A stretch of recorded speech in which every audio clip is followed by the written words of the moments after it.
2024 하계 파리올림픽은 개막 전부터 여러 논란들이 있었습니다. 센강의 수질이 그중 하나였는데 파리시는 철인 3종 경기와 오픈워터를 센강에서 실시하겠다고 발표하였기 때문입니다. 하지만 센강의 수질이 형편없다는 지적이 끊임없이 제기되었고 우려를 불식시키기 위하여 마크롱 대통령이 직접 센강에서 수영하겠다고 했지만 이 새끼한테 입만 벌리면 거짓말이 자동으로 나와. 안 이달고 파리시장이 대신 센강에 뛰어들었죠. 그럼에도 우려는 사그러들지 않았고 실제로 트라이애슬론 남성 개인전에서 캐나다 선수가 경기 직후 10번이나 구토하는 장면이 그대로 생중계되기도 했죠. 언론에서는 센강의 수질과는 상관없지만 캐나다 선수는 센강의 수질은 최악이라고 해서 파리의 낭만적 풍경을 완성하는 센강의 이미지는 나락을 갔습니다.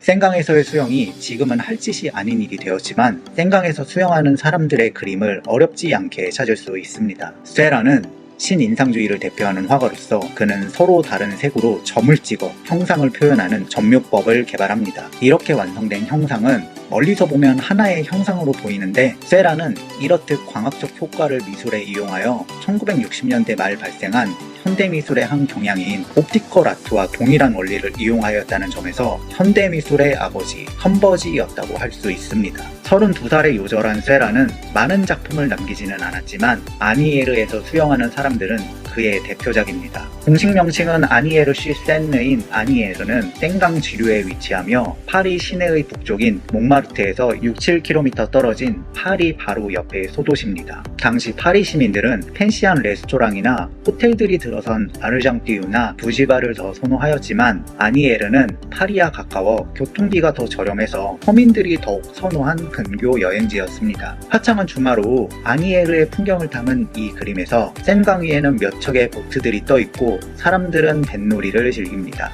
물 밖에는 마치 몇 년 전 코시국을 연상시키듯 사람들이 거리를 둔 채 일광욕을 즐기고 있습니다. 화면의 가운데에는 수영복을 입은 10대 소년이 수영을 즐긴 후 물 밖에서 잠시 쉬고 있습니다. 센강 안에는 비슷한 또래의 소년들이 물놀이를 즐기는 중입니다. 등장인물들이 상호 교류하지는 않지만 삭막하거나 외로운 느낌보다는 한가롭고 평화롭게 각자 휴식을 취하는 여유로운 분위기입니다. 그림에는 당시 유럽 사회가 직면한 산업화의 흔적을 발견할 수 있습니다. 멀리 붉은색 지붕에 높은 굴뚝을 가진 공장들이 보이는데 굴뚝에서는 짙은 색의 연기가 바람을 타고 주변으로 흩어지고 있습니다. 이 그림에 대한 연습작에서는 공장이 더 잘 보입니다. 공장은 붉은색 연기를 배출하는데 딱 봐도 수증기가 아닌 매연이네요.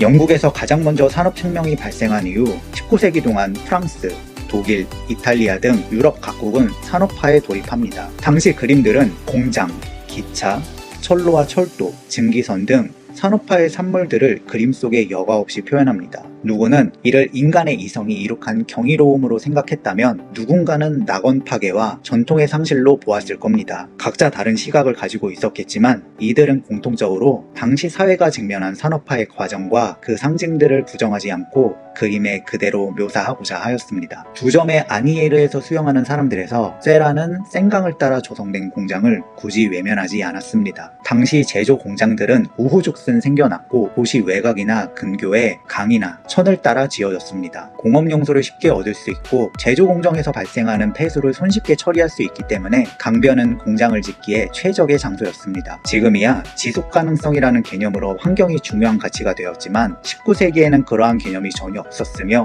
고전주의 경제학의 원칙에 따라 국가는 경제에 관여하지 않는 게 미덕으로 여겨졌습니다. 당연히 산업에 대한 규제는 거의 없었고요. 그러니 쇠라의 그림에서처럼 공장들은 제조 과정에서 발생하는 매연이나 폐수를 무단 배출하였습니다. 아니에르에서 수영하는 사람들에는 매연만이 확인되지만 이 공장은 센강으로 폐수를 방류하고 있을 겁니다. 당시 사람들 역시 건강이나 보건에 대한 개념이 높지 않아서 폐수의 위험에 대해서도 거의 알지 못하였고 거기다가 바로 강이나 천으로 흘러드는 폐수는 매연과 달리 직접 눈으로 보기가 어려우니 강변에 공장이 있든 없든 상관없이 물속에서 수영이나 물놀이를 즐겼을 겁니다.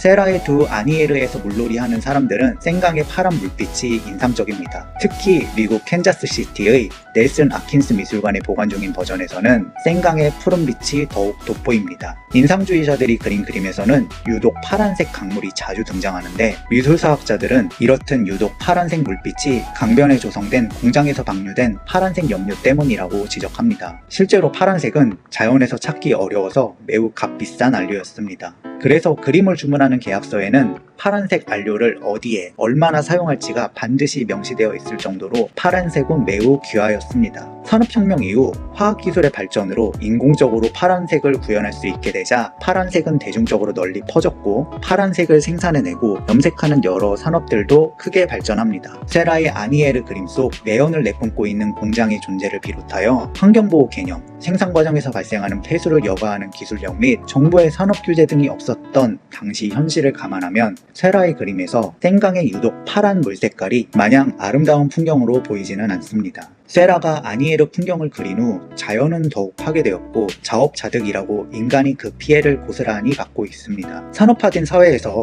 강과 인간과의 관계 역시 산업화 이전과는 확연히 달라졌습니다. 산업화 이전에는 사람들은 더위를 피해 강에 뛰어들어 더위를 식히는 등 인간과 강은 매우 가까운 관계였습니다. 하지만 산업화를 겪으며 사람들은 여전히 도시의 강과 하천 주변에서 휴식을 취하지만 옷을 벗고 몸을 담그기보다는 거리를 두고 즐길 뿐입니다. 인간과 강의 관계가 멀어진 겁니다. 도시 속 강과 하천의 수질을 보호한다는 명목으로 입수를 금지하기도 하지만 그렇지 않더라도 우리는 도시를 가로지르는 강에 뛰어들지는 않을 겁니다. 대부분의 사람들은 도시의 강에 대장균을 비롯해 유해균이 우글거리고 수질이 좋지 않을 거라고 생각하거든요. 도시를 흐르는 강을 더럽게 만든 건 누굴까요? 자연에 의한 부유물과 토산물들도 어느 정도 기여하겠지만 현대 도시에서 하루가 멀다 하고 알게 모르게 오염물질을 배출하는 나와 당신, 우리들이 그렇게 만든 건 아닐까요? 이제 도시 속 강은 그저 멀리서 바라보는 대상, 멋진 풍경이나 야경 등을 제공하며 도시의 긍정적인 이미지를 만드는 데 기여하는 요소일 수는 있지만 사람이 직접 그 안에 몸을 담그는 상호작용하는 시대는 끝이 난 건 아닐까요?